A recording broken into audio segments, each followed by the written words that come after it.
Vamos a hablar en este capítulo 6 de un tema apasionante que son las operaciones de entrada-salida y almacenamiento.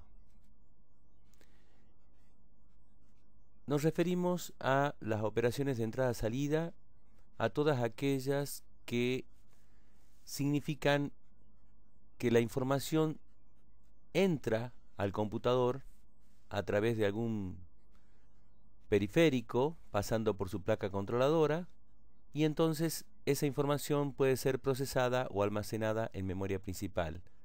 Nos referimos a una operación de salida cuando el procesador extrae de la memoria principal, quizás haciendo algún cálculo, y enviando hacia algún dispositivo de salida. Significa que la información sale del computador. Bien, estos autores han caracterizado los dispositivos como de entrada, de salida y almacenamiento, es decir, separando aquellos dispositivos que permiten almacenar información para luego extraerla y leerla para trabajarla.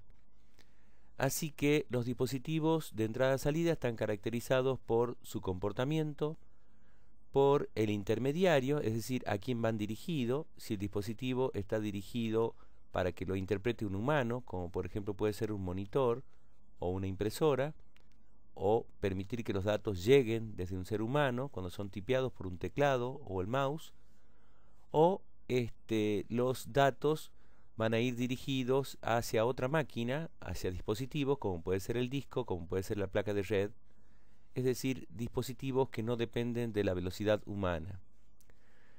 Una característica de los dispositivos es a qué velocidad pueden transferir información, esto es la tasa de datos o el ancho de banda, también lo conocemos como el ancho de banda, y se refiere a la cantidad de información por segundo que se puede enviar a través de ese dispositivo o recibir de ese dispositivo. Así que hablamos de byte por segundo, bit por segundo, megabyte por segundo, megabit por segundo, gigabit por segundo, o si queremos expresar esa velocidad de transferencia como operaciones o transacciones por segundo, es decir, cantidad de transferencias por segundo cuando hay determinada agrupación de bits o bytes por tiempo.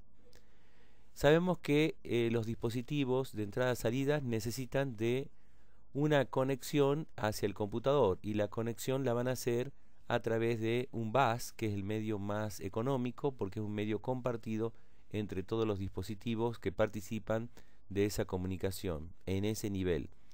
En esta diapositiva estamos viendo un ejemplo muy simplificado, una gráfica muy simplificada, donde el procesador y la memoria están directamente conectadas a las placas controladoras. Esto es una versión muy simplificada y es irreal porque los dispositivos tienen distintas velocidades de transmisión, de transferencia de datos, por lo tanto no pueden estar conectados los dispositivos rápidos con los dispositivos lentos. Es decir, hay que crear una jerarquía de bases de manera que los rápidos se conecten con los rápidos y los lentos con los lentos.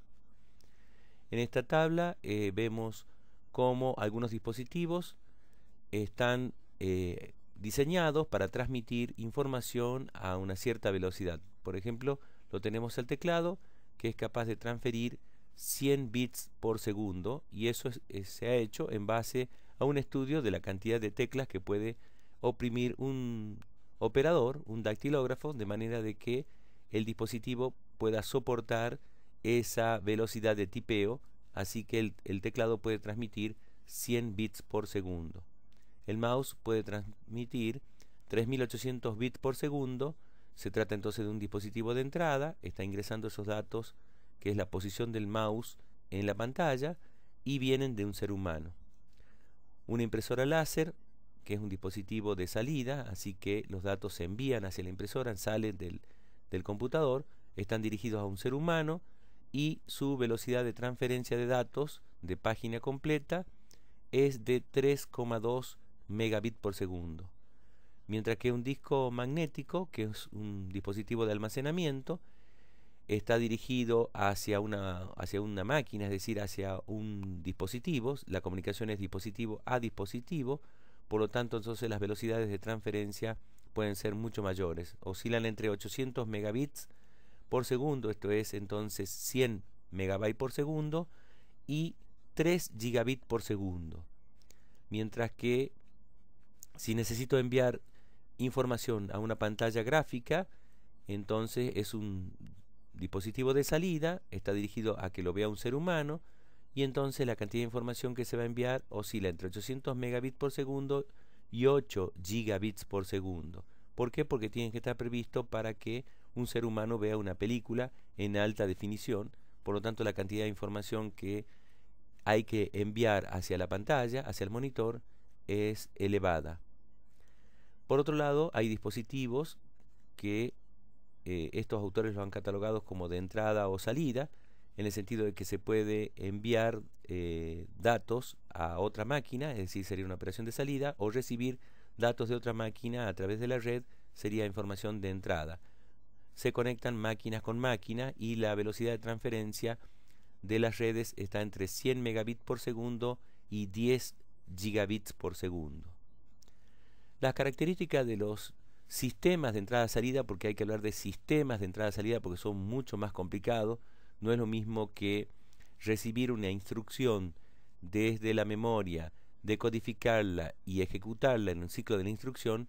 Las operaciones de entrada o de salida, cuando son decodificadas en el procesador, tienen que ser enviadas hacia un puerto, hacia una dirección de la placa controladora, y a partir de ahí se inicia la operación de entrada-salida.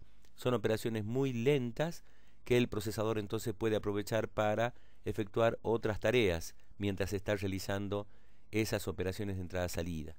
Así que por eso se habla de los sistemas de entrada-salida, porque tienen que compatibilizar las velocidades del procesador con la de los dispositivos de entrada-salida, que son mucho más lentos.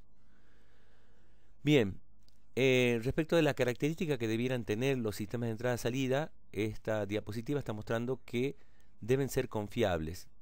Es decir, que no está permitido que los dispositivos fallen, y si fallan tienen que recuperarse inmediatamente de manera de que sea transparente al usuario o al computador, de manera de que no se pierda la información, por ejemplo, o particularmente para los dispositivos de almacenamiento. Por otro lado, los parámetros de rendimiento de los dispositivos de entrada-salida pasan por el tiempo de respuesta, cuál va a ser el tiempo en que el dispositivo va a responder con parte de la petición que le hemos hecho, por ejemplo, de leer datos desde un disco, que en vez de que me muestre y contabilicemos el tiempo de los 100 megabytes que se han pedido que se transfieran, me vaya mostrando cada tanto cuántos bytes, por ejemplo, se van transmitiendo, de manera de que el programa o el operador mismo sepa que está activo y está trabajando todavía ese dispositivo. Así que la latencia o el tiempo de respuesta es un parámetro importante, sobre todo para dispositivos que necesitan de una respuesta rápida.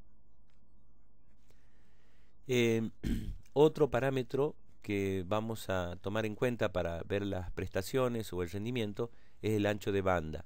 Si nosotros tenemos un dispositivo al cual le hemos pedido mucha información y que sea transmitida en forma rápida, necesitamos que su capacidad de transferencia de datos o de bytes sea también grande. Por lo tanto, hablamos del ancho de banda que él puede transmitir. Por supuesto que esto está sujeto al bus, o sea, a los canales de comunicación de que se disponga para que él pueda transmitir esa información. Bien, vemos que en el caso de los computadores de escritorio y los sistemas embebidos, que son computadores específicos para distintos sistemas, para resolver distintos sistemas, ellos tienen particularmente dos parámetros que son importantes: el tiempo de respuesta y la diversidad de dispositivos que se pueden conectar. En el caso de un computador de escritorio, necesitamos que se conecte cualquier dispositivo nuevo que hayamos comprado o que nos hayan prestado, y lo conectamos a un puerto USB o un puerto serie o un puerto paralelo, y quisiéramos que en el acto el sistema lo reconozca. Por eso es que es bueno que ellos puedan comunicarse con una diversidad de dispositivos. Particularmente en los sistemas embebidos, el tiempo de respuesta es vital, porque ellos están directamente conectados con otros dispositivos, así que no hay un ser humano en el medio, de manera que los tiempos de respuesta tienen que ser muy rápidos para tomar acciones en caso de que haya que corregir alguna conducta de algún dispositivo. Otro tipo de computador son los llamados servidores. Los servidores son computadores como los que nosotros conocemos, pero con propósitos específicos, en el sentido de que ellos van a atender las peticiones de otros computadores, es decir, de clientes. No hay entonces una interacción normal con el ser humano a través de un teclado o un monitor, salvo por el momento de la configuración de ese servidor. Así que los servidores son máquinas que tienen una alta capacidad de procesamiento, tienen mucha memoria RAM y mucha memoria caché, así como también son muy buenos en las operaciones de entrada-salida de disco, porque generalmente ellos están sacando datos desde bases de datos y por lo tanto necesitan responder rápidamente a las peticiones de los clientes que están en otras máquinas. Así que los parámetros que son principalmente importantes son el rendimiento, esto es la productividad, la cantidad de operaciones, de peticiones que se pueden hacer en este caso, y la capacidad que ese servidor tenga para expandirse o crecer debido a que los servidores pueden ser que estén ya siendo como un cuello de botella y estén lentos por su capacidad de disco, por ejemplo, o por su capacidad de procesamiento si las necesidades o las peticiones han empezado a crecer. Las cuestiones respecto del disco, respecto del rendimiento de disco, pasan fundamentalmente por su mayor tardanza. La mayor tardanza que tiene un acceso a disco es el tiempo de búsqueda. Así que los fabricantes de discos, ellos citan como su tiempo promedio de búsqueda a valores que normalmente en la realidad son 4 veces más grande que el valor que ellos citan. Por lo tanto, entonces lo mejor es probar esos tiempos de respuesta, esos tiempos de búsqueda con programas especiales o un benchmark, que son programas que entonces chequean o analizan y definen cuáles son los valores reales ante una carga dada, una carga real dada. Bien, los valores que ellos tendrían que citar o cómo sacar ese valor promedio de tiempo de búsqueda estaría basado en todas las posibles búsquedas que se haga desde la pista interior hacia una pista exterior, la más externa desde un disco. Sin embargo, con la planificación del sistema operativo y usando y aprovechando la localidad de la referencia, podríamos llevar el sistema a que los tiempos promedios sean menores que los que el fabricante, por ejemplo, estaría sacando tomando los peores casos. Las placas controladoras de discos que son inteligentes asignan sectores físicos del disco de manera que sea muy rápido extraer esa información, porque lo que a nosotros nos parece que puede llegar a ser vecinos y que sea fácilmente extraíble esa información muy rápidamente, para la electrónica y para los sistemas mecánicos de disco a lo mejor no. Sabemos entonces que los discos están compuestos de cilindros, y los cilindros son el conjunto de pistas concéntricas de un mismo diámetro que ocupan todos los platos o todas las superficies útiles. Por lo tanto, entonces, con activar un cabezal y desactivar ese cabezal y activar otro cabezal y activar otro cabezal, uno solo por vez, esa activación electrónica puede ser mucho más rápida que el movimiento de un plato, del giro de un plato, que son movimientos mecánicos y llevan mucho más tiempo. Bien, así que por un lado la placa controladora asigna los sectores físicos de la manera más conveniente, y por otro lado el sistema operativo presenta a las aplicaciones un aspecto lógico del disco, es decir, en sectores lógicos numerados de 0 a n, cuando en realidad un disco tiene 3 parámetros: cilindro, cabeza y sector, CHS. Por lo tanto hay que compatibilizar y hay que hacer corresponder o mapear o traducir las direcciones lógicas que ofrece un sistema operativo con las direcciones físicas que maneja una placa controladora en un disco. Las placas controladoras normalmente son de tecnología SCSI para los servidores, son entonces una gama de discos de alto rendimiento, discos que pueden conectarse en gran cantidad, 7, 14 discos con este tipo de conexión o de base SCSI. Así que son más caros, pero más confiables y de mayor tamaño, más rápidos también. Después tenemos los discos llamados IDE o ATA, que son los discos conocidos ya por nosotros, pero que bueno, están paulatinamente siendo reemplazados por discos serial ATA, de manera de que la capacidad o el ancho de banda de transferencia de estos discos es mayor al aumentar la frecuencia en los dispositivos serie. Bueno, todas estas placas controladoras tienen o incluyen memorias caché semiconductoras en sus placas controladoras, de manera de que se anticipan y hacen búsquedas en base al principio de localidad de la referencia, cargando esas memorias caché con peticiones que se suponen que se van a seguir haciendo, de manera que cuando lleguen esas peticiones no hace falta mover el disco y evitan entonces las pérdidas de tiempos de búsqueda y de rotación para atender y para suministrar rápidamente las respuestas. Pasamos a otro tema. Este tema tiene que ver con el almacenamiento actual que se está llevando en la tecnología y se llama memoria flash.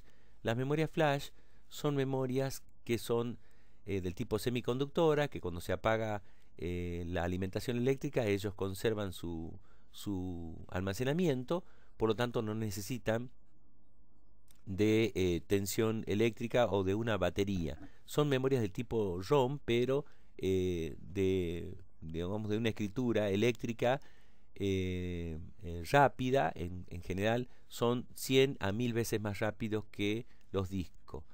Además son más pequeños, usan menos energía eléctrica y son más robustos, es decir, no tienen piezas que están girando, que están moviéndose, es decir, no hay piezas mecánicas sujetas al desgaste mecánico, pero tiene un desgaste, se llama el desgaste de bits, porque estos dispositivos toleran cierta cantidad de escrituras y a partir de ahí la información ya no se almacena tan confiablemente y comienza a perderse. Por eso es que no han sido totalmente reemplazados los discos rígidos o discos mecánicos, discos magnéticos, con estos dispositivos de memoria electrónica. Por otro lado, cuestan un poco más de plata por gigabyte y su valor está entre el disco y la memoria RAM. Los dispositivos de entrada-salida necesitan componentes que lo interconecten. Esos componentes que lo interconectan nosotros les llamamos bases y son los medios más comunes, más populares para comunicar los dispositivos de entrada-salida con el procesador. Así que esa interconexión nosotros ya la hemos visto entre el procesador y la memoria. Hay entonces bases de direcciones y de datos y de control. Pero también necesitamos que las placas controladoras se conecten a estos dos dispositivos básicos. Así que nosotros podemos decir que un computador está compuesto de tres componentes fundamentales: el procesador o los procesadores, la o las memorias y las placas controladoras de los dispositivos de entrada-salida. Así que el bus entonces es un canal o un medio compartido de comunicación.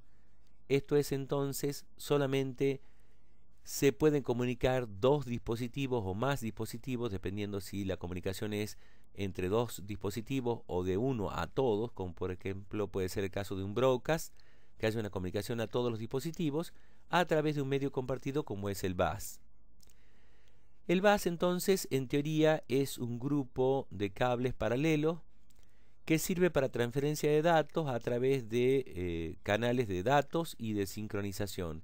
Es decir, a su vez que transferimos los datos necesitamos sincronizar esa comunicación para que sea entendible por el receptor.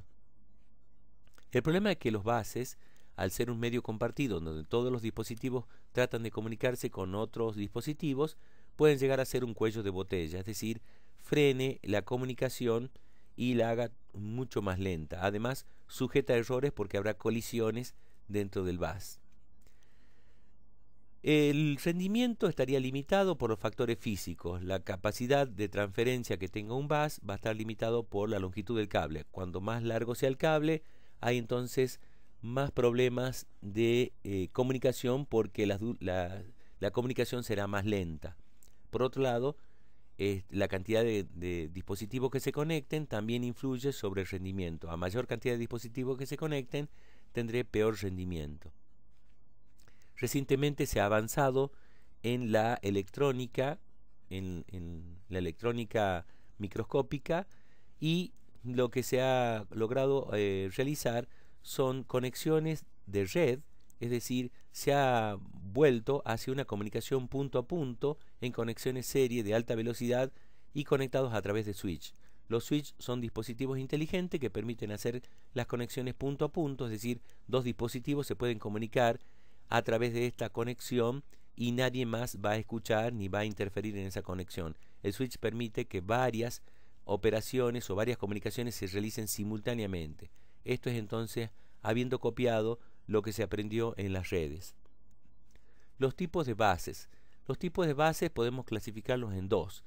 Aquel bus rápido que conecta el procesador y la memoria es, digamos, un bus corto, de manera de que las longitudes son bastante chicas, hablemos del orden de los milímetros, y entonces se pueden lograr a alta velocidad. Son bases especialmente adaptados o diseñados para la organización de memoria, por lo tanto uno puede mejorar muchísimo el ancho de banda y la conexión y la frecuencia de trabajo de estos buses. En cambio, los buses de entrada-salida tienen que permitir muchas conexiones con dispositivos quizás de diferentes velocidades. Son más largos porque necesitamos conectar justamente mucha cantidad y por lo tanto no pueden estar demasiado cercanos. Y normalmente la conexión se hace a través de un bus de la misma placa madre. Y la placa madre puede tener 20 o 30 centímetros. Por otro lado, estos buses se pretende que sean estándares, es decir, las normas de comunicación sean las mismas para distintos dispositivos, de manera que sea fácilmente extraíble y el dispositivo se pueda conectar en otra máquina porque cumple con el mismo estándar. Por ejemplo, PCI es un estándar para las conexiones de los buses de entrada-salida. Y estos buses que son más lentos se van a comunicar con el bus de memoria procesador a través de un puente. Normalmente es el puente sur. Bien, las señales y la sincronización en un bus se pueden catalogar en líneas de datos, o sea, nosotros lo conocemos como bus de datos, pero esos datos también podrían ser direcciones. En este caso, si el mismo conjunto de líneas me permite llevar direcciones y datos, decimos que estamos multiplexando el bus porque no tenemos forma de duplicar la cantidad de líneas, así que usamos las mismas líneas para transportar datos y direcciones. O, bueno, si disponemos entonces de suficientes líneas, podemos entonces transmitir los datos y las direcciones por separado. Las líneas de control son las líneas más complejas porque entonces permitirían la transmisión de señales de sincronización y activando los distintos circuitos o compuertas para que la comunicación se realice sincronizadamente y sea entendible para los otros dispositivos. Hay dos formas de realizar la comunicación entre dispositivos. La comunicación puede ser sincrónica y en ese caso todos los dispositivos que participan del mismo bus tienen un reloj que le está fijando la velocidad a la cual se pueden comunicar un dispositivo con otro. Es entonces la comunicación sincrónica. La comunicación asincrónica permite la comunicación de dispositivos rápidos con lentos y entonces ellos necesitan de una señal de solicitud primero y del emisor hacia el receptor y el reconocimiento del receptor hacia el emisor, así que tiene que haber una ida y una vuelta entre los dispositivos que se conectan y entonces no hay problema respecto del tiempo en que se realice esa comunicación.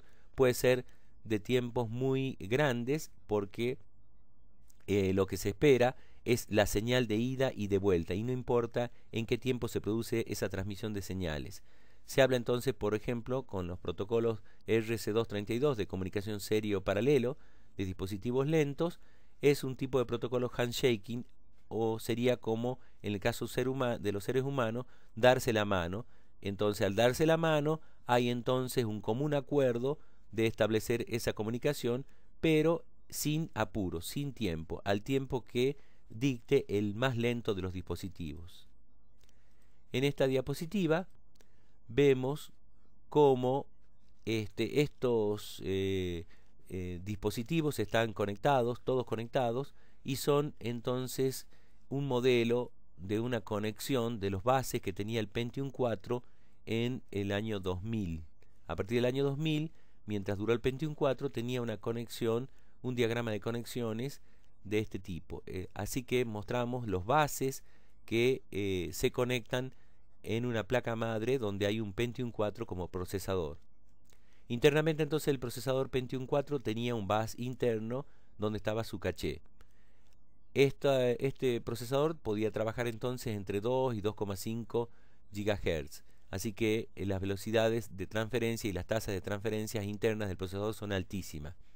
Cuando el procesador tiene que salir a extraer datos a la memoria principal porque ya no los tiene en su caché, entonces accederá a una tasa de transferencia de 6,4 gigabits por segundo, o lo que es lo mismo, haber multiplicado los 64 conductores que conectan al puente norte, desde el procesador al puente norte, trabajando a 800 MHz. Eso da una tasa de transferencia de 6,4 gigabits por segundo. Y, gigabyte por segundo. Y por otro lado, cuando entonces salimos a buscar datos en la memoria, podemos encontrar varios bancos de memoria. En este caso, estamos mostrando dos bancos de memoria del tipo doble data rate, es decir, velocidades de trabajo de las memorias en un flanco de subida y en un flanco de bajada. Así que las memorias pueden transmitir también a esa velocidad de 6,4 GB por segundo. Por otro lado, este mismo puente norte nos sirve para conectar los dispositivos de alta velocidad que necesitamos transferir mucha cantidad de información, como son las placas aceleradoras gráficas, y entonces ahí estaríamos transmitiendo a 2 GB por segundo a estas placas. También podríamos conectarnos a dispositivos rápidos como las placas de red Gigabit Ethernet a 0,266 GB por segundo. Para el resto de los dispositivos de entrada-salida necesitamos conectarnos con un puente, con un bridge, con un concentrador, en este caso con un hub, que es el puente sur. El puente sur me permite conectar con los dispositivos más lentos y entonces puedo, por ejemplo, conectar 6 canales de audio. Sabemos que entonces que la frecuencia o la velocidad que trabajan los canales de audio van a ser mucho más lenta porque andan en el orden de la frecuencia audible, que llegan en el 20 kHz como máximo en el caso de los agudos. Por otro lado, también puedo conectar distintos dispositivos. Por ejemplo, podría poner placas de audio que yo he comprado aparte del computador, y entonces aquellas que vienen on board no me interesan o se han dañado, y entonces estoy poniendo nuevas placas de audio o placas de video conectadas directamente a este bus PCI, que tendrá algunas bocas o slot donde conectar estas nuevas tarjetas que yo compre. Un PCI común, entonces el viejo PCI trabajaba a 33 MHz y permitía entonces la conexión simultánea de 32 bits. Bien, eso entonces me permite una tasa de transferencia de 133 megabytes por segundo. También puedo conectar un puerto USB y ese puerto de USB a su vez permitir la conexión de 8 dispositivos, de manera de que la tasa de transferencia puede soportar 8 dispositivos conectados a través de triples o a través de dispositivos que me permiten una conexión araña, donde puedo conectar más de un dispositivo USB, 8 en este caso. Todo entonces el puerto trabaja a 60 megabytes por segundo, de manera que si los conecto a los 8 va a disminuir la tasa de transferencia y va a haber que dividirla en 8, de manera que no todos los dispositivos USB van a trabajar a 60 megabytes por segundo. También esta diapositiva me está mostrando que puedo conectar discos y con una configuración de RAID por si necesito confiabilidad en el almacenamiento, es decir, redundancia y además independencia de los discos para trabajar más rápidamente, aparte que los discos sean confiables por si se cae uno.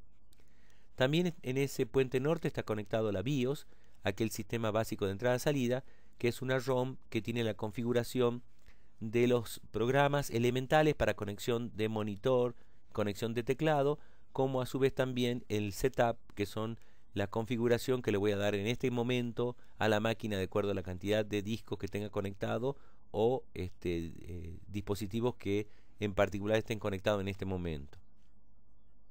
También me permite el puente norte conectarme a dos discos ATA, pero del tipo serial, así que voy a tener que disponer de 150 megabytes por segundo para esta transferencia, o conexión a una placa de red de 100 a 10 megabits por segundo, así que es una red más lenta que esta otra, y los viejos ATA, los viejos discos IDE, que puedo conectar dos a 100 megabytes por segundo. Así que, bueno, lo que hay que contabilizar y en el diseño tiene que estar contemplado, que cuál sería el peor caso, que estén trabajando todos los dispositivos esto y necesiten esa tasa de transferencia, y tengo que ver si la conexión del puente sur al puente norte me soporta toda la carga simultánea de estos dispositivos. Normalmente no se hace esa suposición, sino que se hace en algunos casos de paralelismo, porque si no, no soportaría este cable, este conjunto de 8 bits, trabajando a 266 MHz. ¿Sí? Así que ahí uno podría llegar a sacar cuál es la tasa de transferencia. Esto sería 266 megabytes por segundo, porque estos son 8 bits multiplicado, entonces sería un byte, así que 266 megabytes por segundo es la capacidad que puede tener este canal de transferencia. Si nosotros sumamos 150 megabytes de un disco más otros 100 megabytes de un paralelata, ya estamos en 250. Cualquiera de estos ya entonces va a hacer que se sature este bus que comunica los dos puentes norte y sur. En esta otra diapositiva vemos una cosa parecida, vemos un esquema parecido de conexión, nada más que trabajando con procesadores del tipo Xeon, que están diseñados especialmente para trabajar en servidores. Estos Xeon son procesadores que están pensados trabajar con otros procesadores a la par, es decir, con multiprocesamiento simétrico.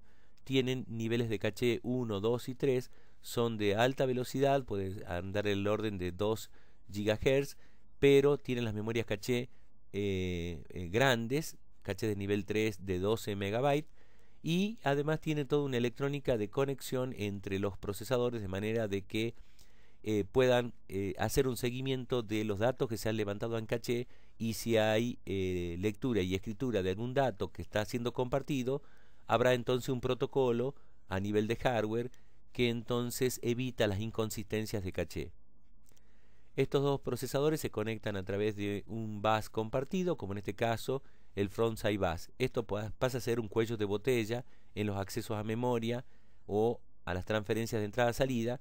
Por lo tanto, esto luego fue mejorado y este controlador de memoria ha sido incorporado en los procesadores directamente en el chip del procesador, y se ha puesto un switch para que entonces se hagan las conexiones punto a punto en estos bancos de memoria. Lo que estamos mostrando aquí es que el único que se conecta a este puente norte es entonces la memoria principal con estos 4 bancos, por ejemplo, y tiene una tecnología de full buffering, es decir, que internamente, como decía recién, hay entonces una conexión seria a cada uno de estos bancos y buffers que mantienen anticipadamente la información que va a ser enviada a cada uno de los bancos para ir ganando tiempo. Todo eso entonces ha logrado que la tecnología de redes que se hace en medios macroscópicos se lo inserte dentro de estas pastillas que son dispositivos de nanoelectrónica. Bien, un puente norte puede conectarse entonces a su puente sur trabajando con un PCI Express, que es entonces una norma de comunicación de bases de entrada-salida, serie con 8 carriles. Es decir, con 8 carriles yo logro una transferencia de 2 GB por segundo. Quiere decir que 250 megabytes puedo lograr por cada uno de los PCI Express. Multiplicando por 8 me da 2 GB por segundo. Y también puedo tener entonces conexión a un bus que está especialmente dedicado a las transferencias de bus de discos SCSI. Este SCSI extendido es entonces el que permite la conexión a estos dispositivos que son mucho más confiables y me permiten una mayor tasa de transferencia porque está previsto para servidores. Si entonces no tengo suficiente plata para los SCSI, podría usar un bus serial ATA, un SATA, de manera de que entonces lograría una transferencia de 300 megabytes por segundo. Tengo entonces aquí el bus que me permite conectar a dispositivos lentos como el teclado y el mouse trabajando a 1 megabyte por segundo. Es el bus que es heredero del bus ISA, el LPC. Tengo entonces los buses USB 2.0 trabajando a 60 megabytes por segundo, y de este otro lado tengo la posibilidad de la conexión de distintos PCI Express disminuyendo velocidades en 4X o el PCI X, que es un bus paralelo para dispositivos que me hayan quedado de placas viejas y que, bueno, yo tengo que sí o sí conectar a puertos paralelos. Por lo tanto, entonces, estos servidores me tienen bocas disponibles o slot disponible para dispositivos que yo haya tenido de máquinas anteriores. También me permite la conexión de un paralelata, es decir, discos ya que no se han discontinuado, para tasas de transferencia de 100 megabytes por segundo, para conexiones de CD o DVD que no necesitan tanta tasa de transferencia. La administración de las entradas-salida corre por cuenta del sistema operativo. Él es el mediador entre el usuario, o sea, entre las aplicaciones, los programas de usuario y los dispositivos de entrada-salida. Los dispositivos de entrada-salida no están al acceso de los usuarios ni de los programas de usuario. Hay que llamar al sistema operativo, hacer llamadas al sistema para que él se encargue de estas operaciones. Los dispositivos de entrada-salida que se van a representar en placas controladoras van a ser compartidos por los múltiples programas que se carguen en memoria principal para formar la multiprogramación. Así que el sistema operativo tendrá que planificar y proteger el uso de estos dispositivos. Por eso que decíamos que hacen falta las llamadas al sistema para que el sistema operativo se encargue de esas operaciones. Los dispositivos de entrada-salida provocan interrupciones asincrónicas a la ejecución de los programas. Un programa se está ejecutando y de golpe me aparece una interrupción por solicitud de algún dispositivo de entrada-salida. Esto es similar al mecanismo que usan las excepciones, a diferencia que en el caso de los programas, ellos pueden hacer excepciones cuando hacen las llamadas al sistema, o provocada por las mismas interrupciones se producen excepciones por errores de las instrucciones. Pero en este caso no, es totalmente asincrónica porque no está digamos relacionado con el programa las interrupciones que están pasando, que le llegan al programa. Entonces la programación de los dispositivos de entrada-salida es incómoda en el sentido de que bueno, hay que prever en qué momento insertamos la ejecución de instrucciones que atienden a los dispositivos cuando tenemos que desalojar a un programa que se estaba ejecutando. El sistema operativo es el que provee de las abstracciones, separando a la ejecución de los programas de los dispositivos de entrada-salida o del código que atiende a las placas controladoras de los dispositivos de entrada-salida. Los dispositivos de entrada-salida se manejan con comandos, en el sentido de que una orden dada a una placa controladora puede entonces significar muchas operaciones elementales de entrada-salida. Hablamos entonces que los comandos como una abstracción con un nivel superior a las órdenes o a las instrucciones de entrada-salida. Los dispositivos de entrada-salida son administrados por las placas controladoras, que son obviamente circuitos, es hardware. Quienes manejan a las placas controladoras son los drivers, o sea, programas controladores que entonces le envían las órdenes a las placas controladoras. Así que tenemos tanto de hardware como de software involucrados en las operaciones de entrada-salida. Las placas controladoras transfieren datos desde el dispositivo y hacia el dispositivo. Son entonces el representante en el computador de los dispositivos periféricos. Son los encargados de sincronizar las operaciones de entrada-salida a través de un software que son los drivers o controladores que se incorporan al sistema operativo y que fueron provistos por el fabricante del dispositivo. Las placas controladoras cuentan con 3 tipos de registros que nosotros les llamamos puertos para distinguir de los otros registros de memoria. Les llamamos puertos justamente por el hecho de que están como los puertos de los barcos o los puertos de aviones, aeropuertos, que son entonces los lugares de tránsito para salir hacia el exterior llevando información o recibir información que viene del exterior. Por eso le llamamos, en vez de registro, le llamamos puerto. Entonces tenemos puerto de comando, que es donde hay que poner la orden de la cual yo estoy solicitando a ese dispositivo, que puede ser una lectura, una escritura o un movimiento de cabezal en el caso del disco.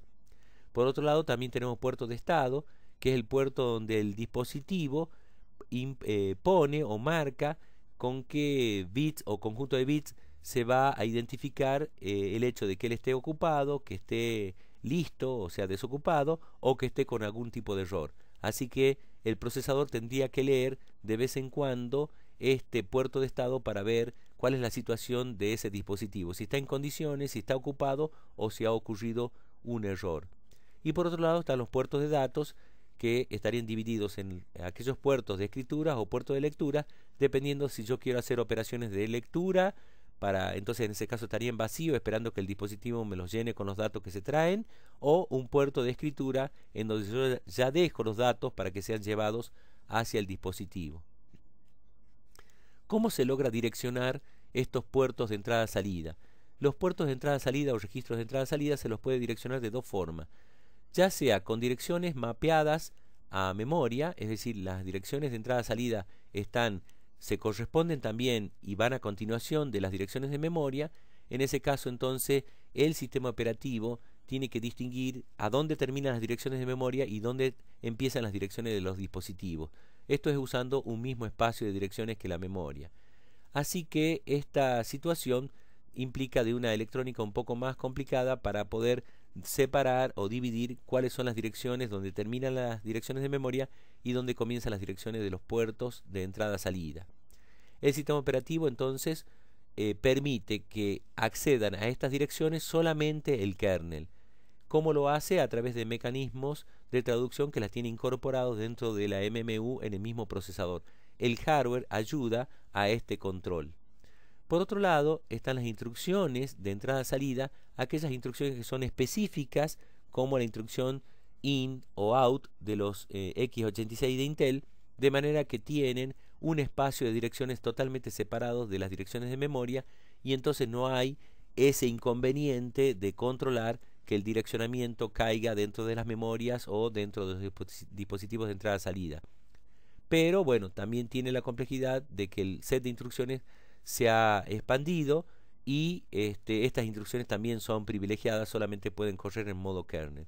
En el caso anterior, de las entradas-salidas mapeadas en memoria, se pueden llegar a usar instrucciones como move, como load, como store, sin ningún problema para poder acceder a los puertos de entrada-salida. Lo único que hay que hacer es controlar que el direccionamiento caiga dentro del espacio permitido. Hay 3 formas de establecer o de realizar las operaciones de entrada-salida. Una de las formas es la llamada encuesta. Esta es una entrada-salida programada, es decir, el CPU ejecuta un programa específico para realizar la operación de entrada-salida, así que necesitamos de que la CPU participe de esta operación de entrada-salida. Y él hace una encuesta revisando cuál es el estado del bit de estado dentro del puerto de estado de la placa controladora. Cuando ese bit me avisa que está listo el dispositivo, entonces comienzo la operación.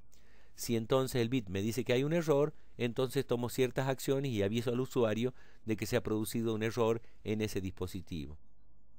Normalmente este tipo de operación, las entradas-salidas programadas con encuesta, están previstas para sistemas embebidos que tienen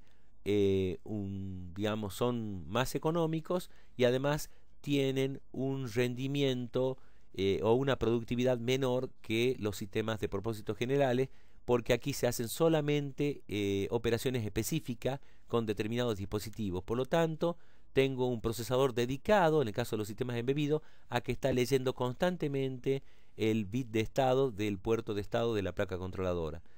En ese caso, entonces, las entradas-salidas programadas tienen una ventaja, son predecibles respecto del tiempo. Así que, ocurrido un evento, yo puedo entonces predecir en qué tiempo voy a tomar acciones o en qué tiempo voy a contestar. Así que los tiempos de respuesta pueden ser predecibles para el caso de las entradas-salidas programadas con encuestas. Además, tiene un bajo costo el hardware, porque bueno, solamente tengo un procesador dedicado que está leyendo constantemente ese puerto. Pero en los sistemas de propósitos generales, esto es una pérdida de tiempo para el procesador. En los sistemas de propósitos generales no conviene tener un procesador dedicado a que haga las encuestas, porque entonces ese tiempo el procesador podría estar haciendo la ejecución de otros programas que quizás se pueda ir avanzando en vez de estar haciendo una entrada-salida programada con un tiempo perdido. La otra forma, la segunda forma de hacer las operaciones de entrada-salida se conoce como interrupción. Las interrupciones son entonces un mecanismo que los dispositivos tienen para interrumpir al procesador y ser atendido. ¿Cómo son atendidos? Ejecutando un programa que entonces contempla las acciones que ese dispositivo está solicitando ante un evento que ha ocurrido.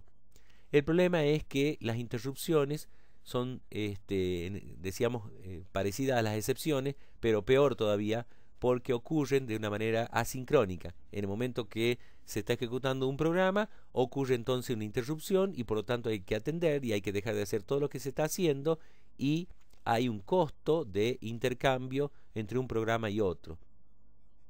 Pero desde el punto de vista del procesador, el procesador está haciendo algo útil, está ejecutando otro programa, y entonces después de que la solicitud fue realizada, el tiempo que sea necesario, recién la CPU es interrumpida para atender a ese dispositivo. Entonces no tengo una CPU esclavizada que está preguntando constantemente si ya está listo el dispositivo, y entonces pierdo ciclos de CPU innecesariamente. En el caso de la interrupción, hago la solicitud, digamos, ya he dejado el pedido y ahora me dedico a ejecutar otro programa. Cuando la respuesta esté, me interrumpirán para entonces atender el evento. Por eso decimos que las interrupciones no están sincronizadas con la ejecución de instrucciones de un programa. Y ese es el peligro, digamos, ese es el problema, porque entonces no hay un tiempo determinístico que yo sepa cuánto va a durar la atención de ese evento, porque va a depender de que si la interrupción, digamos, tiene un nivel de prioridad suficiente para que la atienda rápidamente, o tengo una serie digamos, de tiempo de intercambio entre un segmentado que está cargado con 20 etapas de instrucciones a medio hacer, y tengo entonces que descargarlo para poder atender las interrupciones. Hay todo un tiempo que es que está dependiendo de la carga que tenga el procesador para poder estimar cuál va a ser el tiempo de respuesta ante un evento del dispositivo.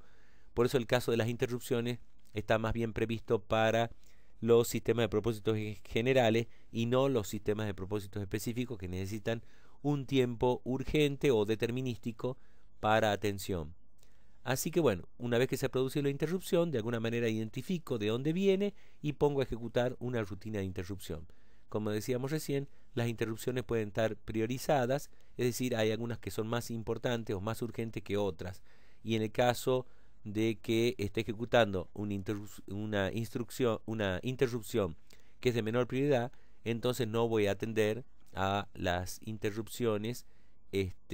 Digamos, si estoy ejecutando una interrupción de menor prioridad, podría atender otra de mayor prioridad, pero no al revés. Las transferencias de datos en entrada-salida, entonces decíamos, van a poder ser realizadas de tres maneras.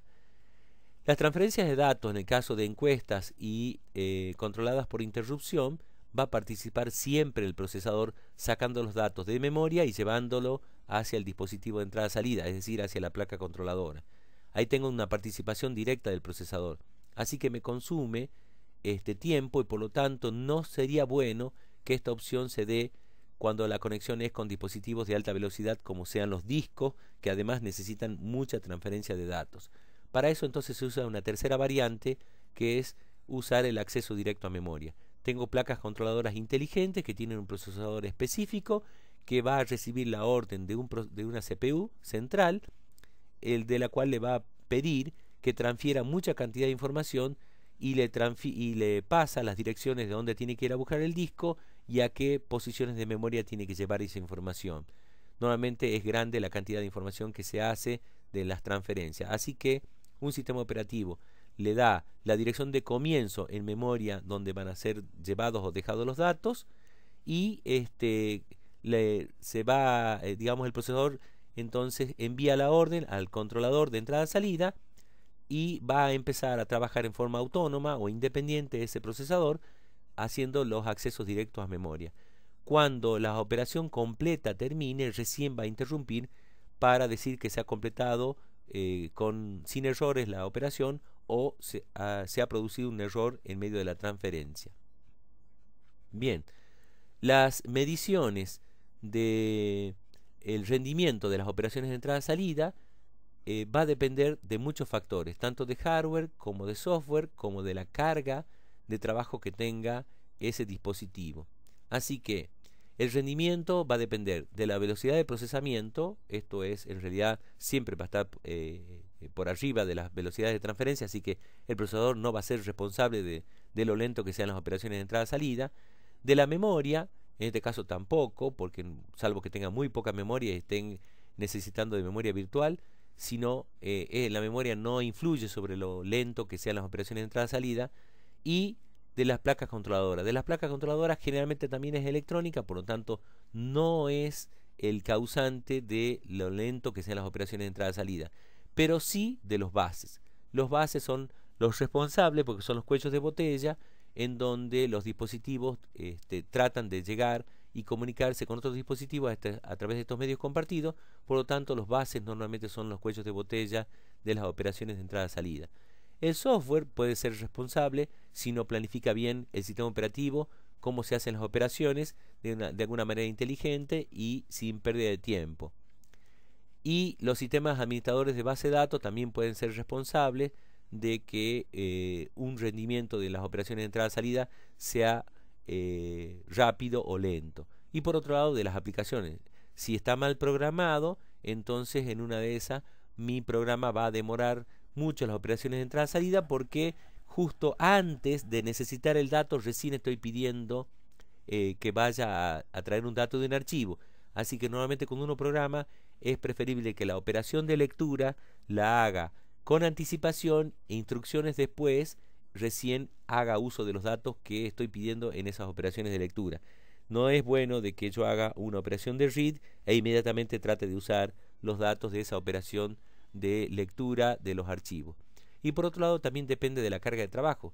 Si estoy con muchas peticiones pendientes, obviamente mi tasa de transferencia va a bajar porque hay mucha carga, no tan solo de mi pedido, sino de otros pedidos. Bien, los sistemas de entrada-salida tienen que decidir, están siempre en la situación de compromiso entre tiempo de respuesta y productividad. A veces entonces estoy pidiendo que me permita mucha cantidad de pedidos o peticiones por unidad de tiempo y a su vez que sea rápido en cada una de ellos. Estos son dos parámetros que se contraponen.